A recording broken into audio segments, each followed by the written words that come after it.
This is about the CA final audit course related information. Uh, there is something called 3/4 strategy, which I always recommend to my CA inter students and even CA final students.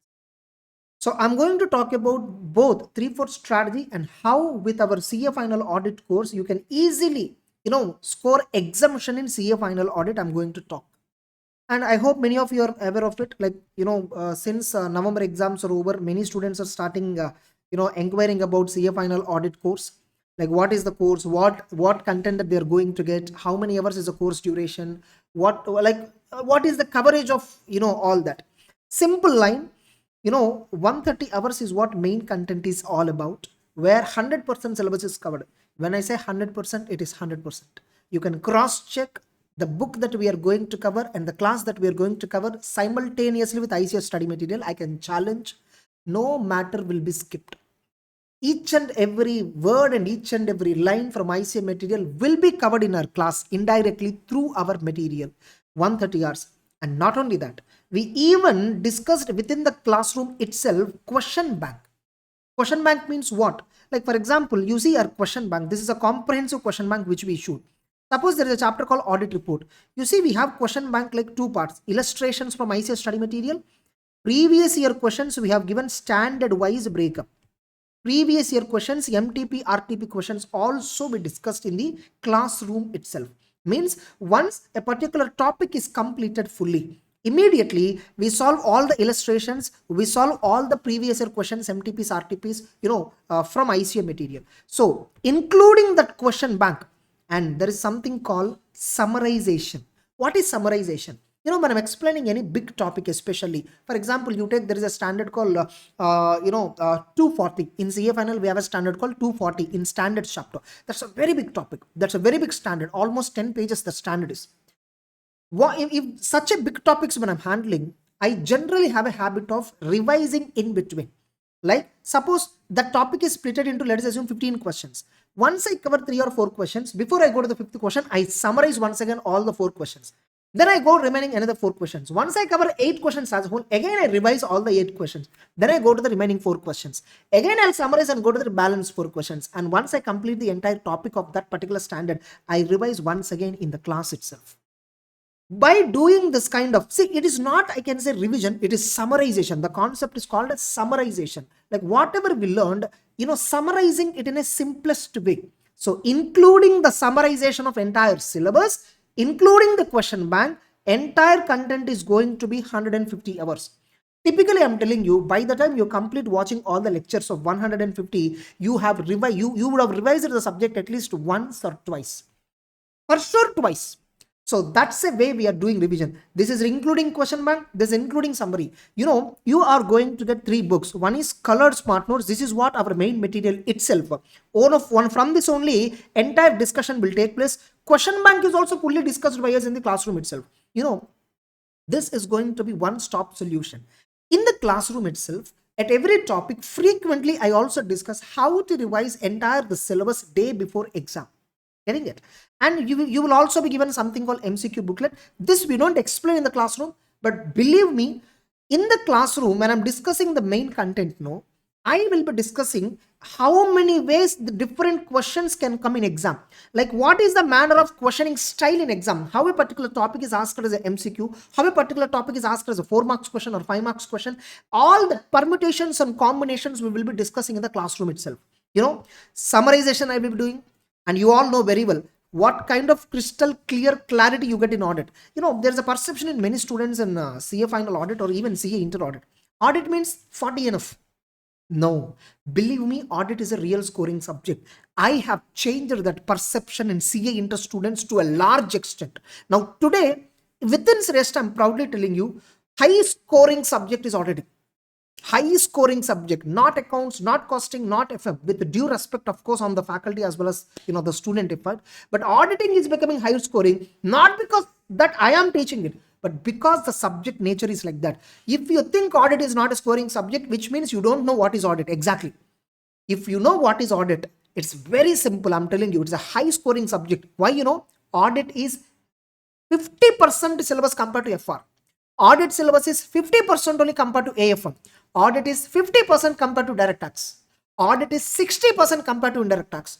You take in any subject in CA final, the audit subject size is just 50 to 60% of the remaining subjects. The only point is you students are not paying attention to audit like they pay attention to FR. They are not paying attention to audit like they pay to AFM, like they pay attention to DT or IDT. Just imagine, give equal attention, like how many hours you are spending on FR. For coaching as well as preparation put together, how many years you're giving on FR. Imagine if you spend that much amount on audit, believe me, you're scoring 80 plus. In FR, you may not score 80 plus. In DT, you may not score 80 plus, even though you spend that many years. But believe me, you spend the equal amount of time on audit, you spend more than 80. Like you score for sure 80 marks for sure. That's auditing is a real scoring subject. Whether you agree or not, it all depends upon how many hours you spend. Just cross check in your case, cross check in your CA intern, cross check with your seniors. Ask your seniors how many hours they spent on audit, how many hours they spent on FR. Don't blindly pass comments that audit is not a scoring subject. No matter how much you study, you never understand audit. That's the kind of coaching you went with. That's the kind of clarity you have with the subject. Come, listen to the marathon, listen to our regular class. You will understand audit, such a beautiful subject. Getting it? Crystal clear conceptual clarity I'll give you. Summarization I'll be doing in the classroom itself. What is a manner of asking a questioning style? Though I give question bank, though I cover question bank, beyond question bank, I tell in the classroom at every subtopic. Suppose a standard is there. Within a particular standard, suppose 10 topics are there. From each topic, how a question will come. I always discuss it in the class, and I'm telling you, you can handle any level of toughness. And by the way, recently, I even made something called 3/4 strategy. What is 3/4 strategy? We divide the entire subject into two parts. One is main chapters or first priority chapters, then remaining other chapters or last priority chapters. I will always tell my students, don't touch this until you finish all these 100%. You are 100% confident of all this. First finish all this. In our course, 115 hours are approximately these topics only. These topics, including their question banks, including their, revisions, all put together, it is 115 hours approximately. These topics, and these topics occupy minimum weightage of 90 marks in the exam. And in the recent November 2024, also 90 marks above came from this. And recently, these topics, like many students ask me, sir, can you tell important topics or can you tell some unimportant topics to leave? I tell them to leave this. What I tell them is just to watch these classes, but don't study later on. Don't study or don't revise. These chapters, your duty is only to watch the class and leave it. Understand conceptual part and leave it. Don't revise later on. That too, when you should watch all these classes, only after finishing all this. Now, some student, whoever already wrote recent November 24 might immediately comment, sir, in the recent, NBFC bank audit came approximately for, 11 marks or 12 marks. My dear, only 11 marks came, which is very common. Every attempt, 8 marks to 12 marks is very common. It is not exceptional. November 24 paper is nowhere exceptional. Entire this, whatever chapters I have covered here, from this entire, the maximum weightage was approximately 30 marks only was tested in the recent number 24. Only 6 marks only came in the MCQs from this particular part. And that too, if a student who has watched classes, that too like of my standard class, definitely he will write well this particular MCQ part.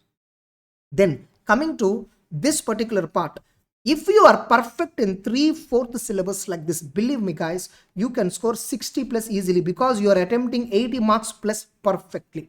80 marks of the paper, for sure you will be attempting perfectly. In the recent 3/4 strategy, whoever have followed, 70 out of 70 descriptive marks they can attempt as per this particular strategy. No matter how tough the paper comes, believe me guys, you can handle it very smoothly. That's the kind of conceptual command, that's the kind of content clarity that we provide. So I just want to give this information. So that's it about the CA final audit. You can enroll this particular course in our website, Shrestha for CA CMA. You can just click here, and here CA final you select, you will get this. Here we have given entire this information, and you can also find our 3/4 strategy PDF, as well as you can find our question bank materials, all that. You can find our materials, all that. Like for example, you go to free resources, here you select CA final, auditing, you just select, you can find what is the notes that you're going to get. You see, this is the notes that you're going to get. And question bank, what you're going to get, MCQ booklet, what you're going to get. So it will be opening, it will be loading. So like this, I will give you all the resources here. Getting it? You can just open, you can see question bank, all that. Now remember, in the classroom itself, I frequently tell this point, how to revise 1.5 day time that is available day before exam, how to revise. And I see so many stupids thinking stupidly, like if the book is very small, we can revise better. No, my dear. If you have command on the book, you can revise better. Whether it is small or whether it is big, that is not at all a differentiating factor. There are many students who are following CA final ICS study material and they are able to revise with just 1.5 day time, the material. The only reason is what, they have command on that book. They learned proper content. That is the reason why they're able to revise, not because there is a short book. There are many students who follow shortcut materials and day before exam, what they do, when they open the material, when they're reading, they're unable to connect it to it. They feel like they're losing confidence because they're not getting that connection. Because when listening to the class from a short book, it looks very easy. But when you're revising later, connection will not establish, and that will create a lot of stress in your mind. And today, believe me, ICA is asking questions using ChatGPT. All the MCQ questions, even descriptive questions, are framed using ChatGPT. But descriptive questions, though they're framing ChatGPT, using ChatGPT, the questioning pattern, but ultimate question that is asked is from the material itself. Getting it? The answer will be ultimately based upon the material. But MCQs are completely ChatGPT based questions. There is no point of solving 1000 MCQs, 1500 MCQs, nothing. Unless you are crystal clear in concept, you cannot make through the CA final audit or any other subject for that matter in the MCQ paper. Further, yeah, I think all the points I've covered. Getting it? So what is required is 100% conceptual clarity to handle any level of toughness. Manner of questioning style in each and every topic we cover. Summarization we do at the end of each and every topic. All put together 130 hours plus 20 hours for question bank and summarization put together. If you just want to listen to the main class alone, 130, you can skip the revision part. Whenever I'm revising, you can skip the part. Where you can finish entire classes of 100% syllabus within 130 hours. You will be given video index also. Once you enroll, you will get a mail, you will get a video index, everything, all that. That's it. So this is about CA final audit course related information. Okay, and believe me, in the CA final audit also, the perception is slowly changing among the students that audit is also a very good scoring subject. Only thing that is required from you is sincere efforts. Just like how much effort you are giving in FR and AFM, I don't even ask you to give that much effort. Give 60% of it or 70% of it at least, rather than 30-40% of it, and see remarkable result in audit. Today in CA final, students are failing only because of audit, as well as some students are qualifying only because of audit. Audit is becoming a deciding factor in group 1 of CA final audit. Don't take it granted. Getting it? That's it. All the very best.